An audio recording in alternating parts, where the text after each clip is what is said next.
আসসালামু আলাইকুম। কুলসুম রান্নাঘর থেকে কুলসুম বলতেছি। আজকে পোলাও রান্না করব, তার সাথে থাকবে হলো মুরগির রোস্ট। তো প্রথমে আমি পোলাওর জন্য এখানে একটা পাতিল বসাই দিব, পরিমাণ মতন একটু তেল দিই, তারপরে এখানে রসুন পেঁয়াজ একটু বাদামি কালার করি, তারপরে পোলাও চাউলগুলো দিয়ে দিব, দিয়ে ভালো করে একটু লাড়ি সারি পরিমাণ মতন পানি দিয়ে দিব।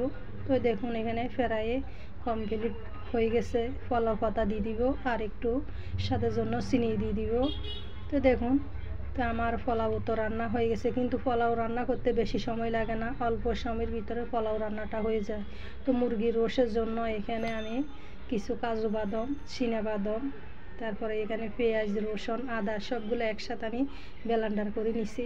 তো এখানে আমি মশলাগুলো আগে তেলের মধ্যে একটু ভেজে নিব, ভেজে হলুদ গুঁড়ি, মরিচের গুঁড়ি, ধনিয়ার গুঁড়ি সবগুলো দিয়ে দিব, দিয়ে ভালো করে কষাই নিব। কষাই তারপর আলুগুলো দিয়ে দিব, আলুগুলো দিয়ে তারপর ভালো করে কষাই যখন আমার আলুগুলো মজি আসবে তখন এখানে আমি মাংসগুলি দিয়ে দিব। মাংসগুলি দিয়ে দেখুন এখানে পরিমাণ মতন পানি দিয়ে দিব, দিয়ে তো এই প্রায় 10-15 মিনিট পরে আমার রান্না হয়ে গেছে। এখন পরিবেশনের পালা, পরিবেশন করে আপনাদেরকে দেখাবো।